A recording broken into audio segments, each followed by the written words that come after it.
The Gospel reading is from Matthew chapter 21, verses 33 to 46, the parable of the wicked tenants. Listen to another parable.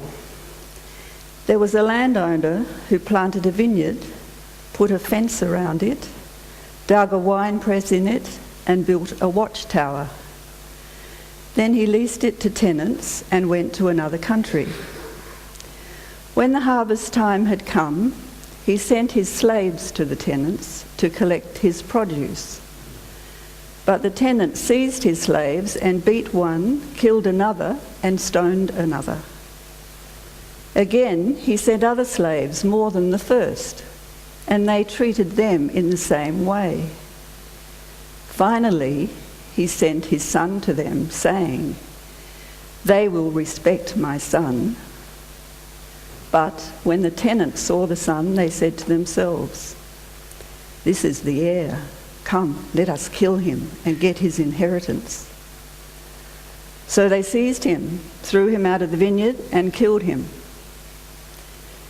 Now, when the owner of the vineyard comes, what will he do to those tenants?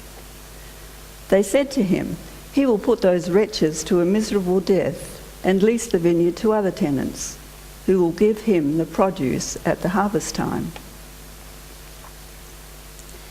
Jesus said to them, "Have you never read in the scriptures? The stone that the builders rejected has become the cornerstone. This was the Lord's doing, and it is amazing in our eyes. Therefore, I tell you, the kingdom of God will be taken away from you and given to a people that produces the fruits of the kingdom. The one who falls on this stone will be broken to pieces, and it will crush anyone on whom it falls." When the chief priests and the Pharisees heard his parables, they realized that he was speaking about them. They wanted to arrest him, but they feared the crowds because they regarded him as a prophet. Teach us wisdom, O God. Let your word bring us light. One afternoon, a shopper at a local mall felt the need for a coffee break. She bought a little bag of cookies and put them in her bag and got in line for coffee.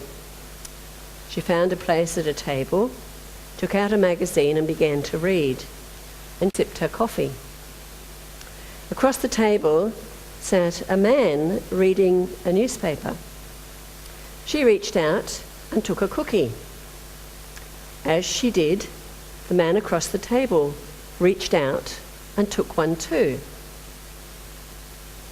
A few minutes later, she took another cookie. Again, the man did too.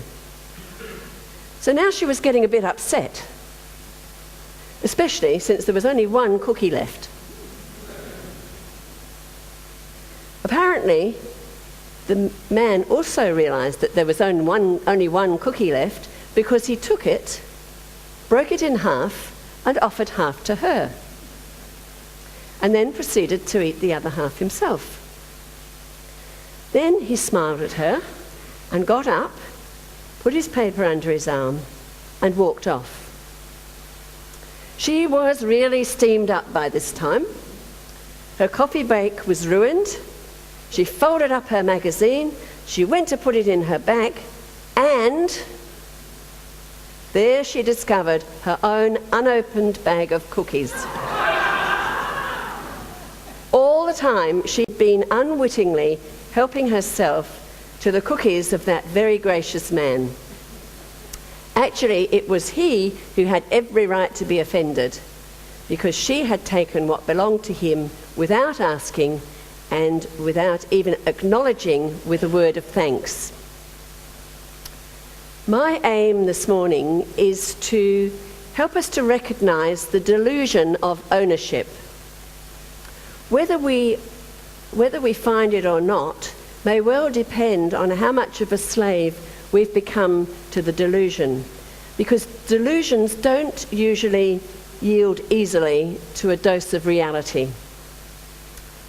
So you've just heard the parable of that Jesus told about the owner of the vineyard and the delusion of his tenants that they owned it and that it was theirs. When the owner went to collect his dues, the tenants killed first his servants, then they killed some more servants, and then they finally killed the owner's son. And the parable ends with the vineyard being handed over into the care of others. Now, the allegory is one of many passages that can be misconstrued to imply a rejection by God of the Jewish people. But most scholars recognise that for the writer of Matthew's Gospel, this parable of Jesus is aimed at the unfaithful religious leaders of the day. The parable of the wicked tenants is an allegory. It's about their disobedience and the consequent turn of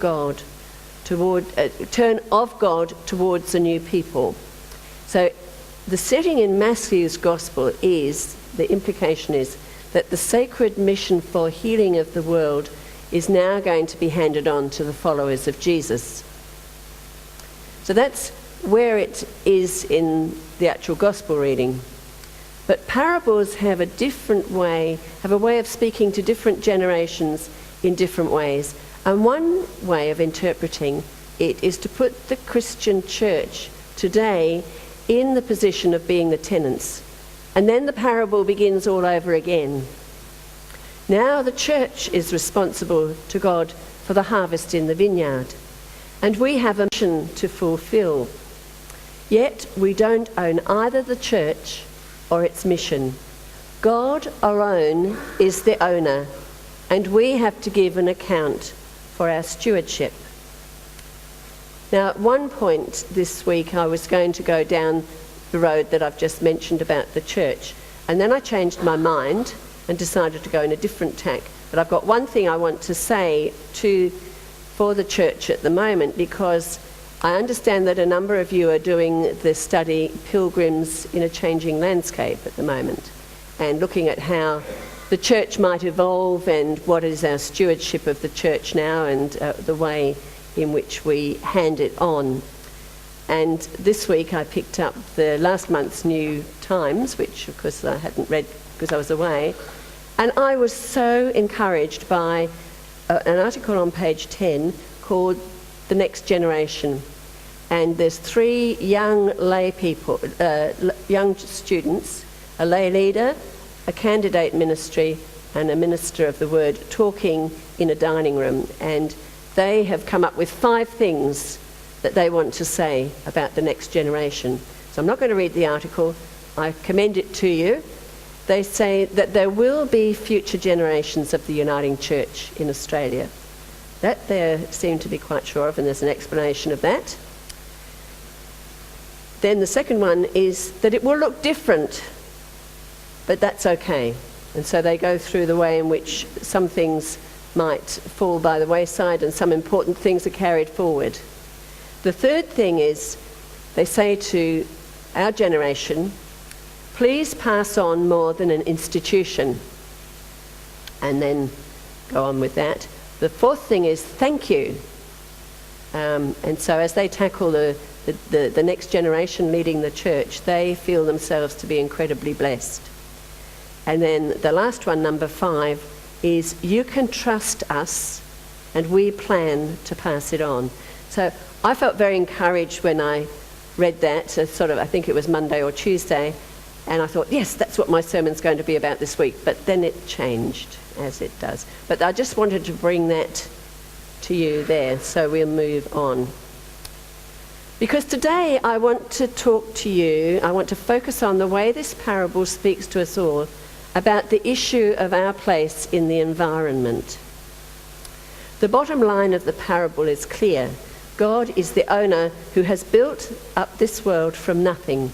There is no other owner. It belongs solely to God. We are only like tenants or share farmers or stewards within this vulnerable creation. And note the word within. We are not above creation or beyond it like gods or God. Ours is a lowly but most important position, a part of it, serving this complex and beautiful scheme of things. And Bruce, for you, there is a picture of the Earth from the space with the cosmos beyond it, just so you know. That's there. And the psalmist says, "The earth is the Lord's and the fullness thereof. This world and everything in it is meant to be one glorious unity." When we know our place within that unity, we are a blessing to the earth. When we refuse to accept our place, we become a curse on the earth. All our lives, we help ourselves to God's cookies. Whether we realise it or not, whatever cookies we may have are cookies which come from God. Whenever we forget our significant yet lowly place, our position, we're in trouble, and so is the vineyard. If we get puffed up and sucked into the delusion that we are masters of this world, then we become a destructive force. No longer are we a blessing, but we become a blight on the earth. Once deluded, we will exploit the vineyard without thought of God or the future. We will despise God's prophets who come as messengers to warn us. And if push comes to shove, we would do away with the very Son of God if he came among us today. In fact, we do get rid of him, not physically, but spiritually. Those with an ownership delusion do not want to have anything to do with the unsettling, confronting Son of God. By rebelling on God's claim on them, the tenants choose the way of destruction, and they also destroyed themselves in the process. When we reject or abuse the holy source of all unity and fruitfulness, we bring disaster on ourselves and all around us. So you see, this parable becomes very much our story, the story of the world as we know it today. Wanting to possess, wanting to dominate, wanting to exploit for immediate and maximum profit, we embrace the delusion of thinking that we are God and that we have the right to whatever we want without fatal consequences. And the curse of the parable falls on us. The mystery is that we are responsible for what we do not own.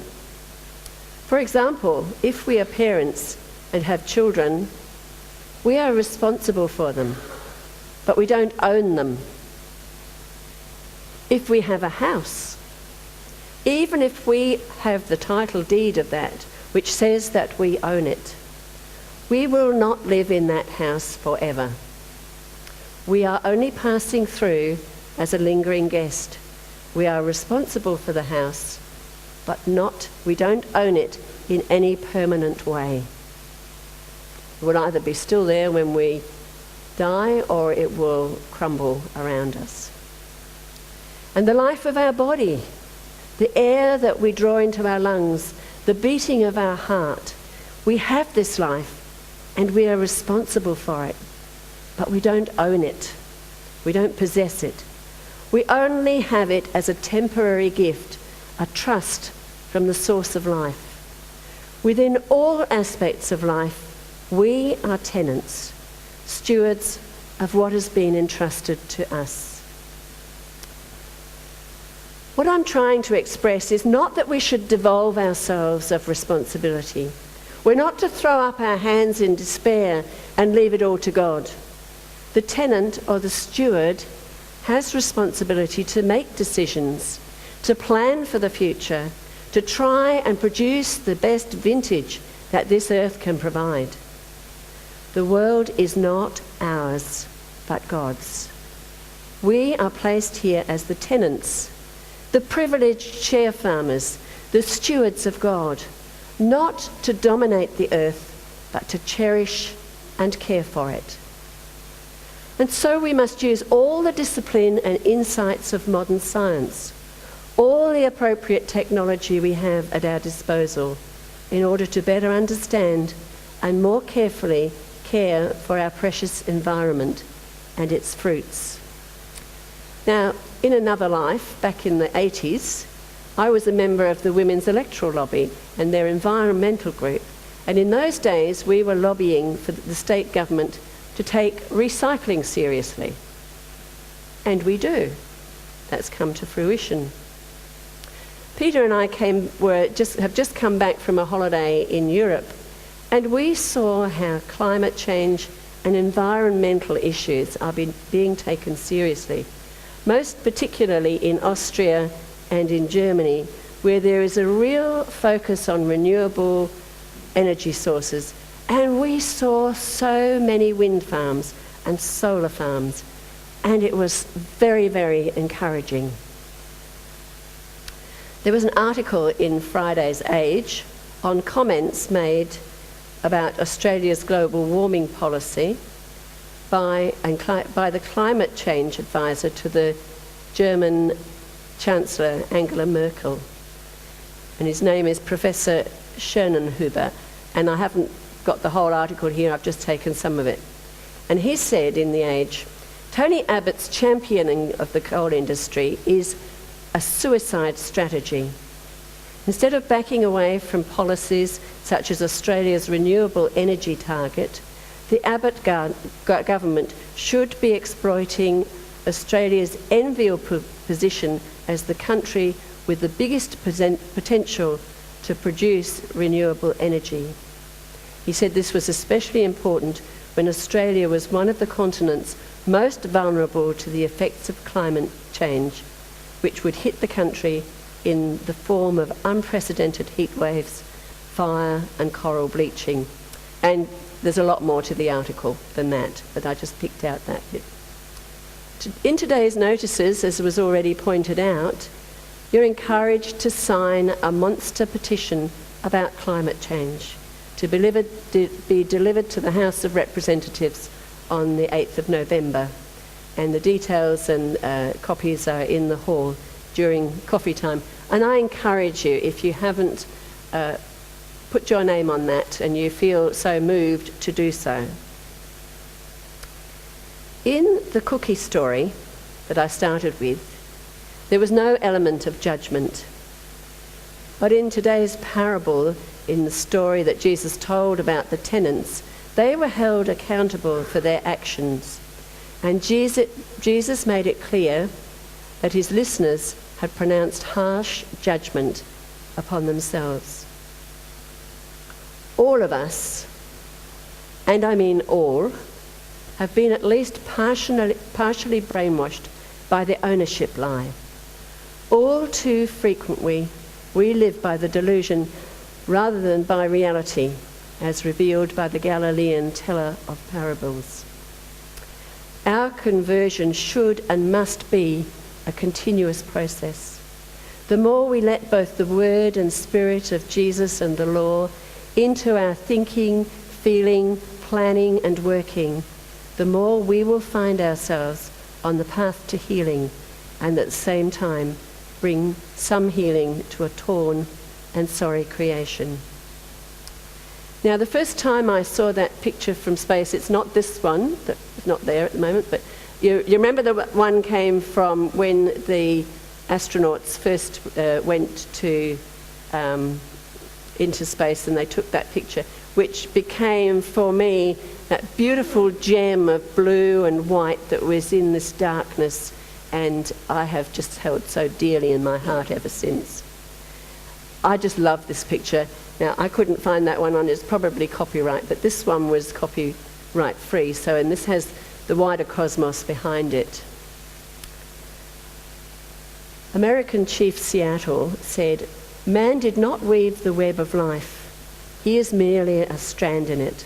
Whatever he does to the web, he does to himself." And there's a Cree Indian prophecy. Only after the last tree has been cut down, only after the last river has been poisoned, only after the last fish has been caught, only then will you find that money cannot be eaten. So this is a most beautiful yet fragile vineyard in which we live our days. Like the man who shared his cookies with the deluded woman, there is a remarkable owner who comes to us with amazing grace. Amen.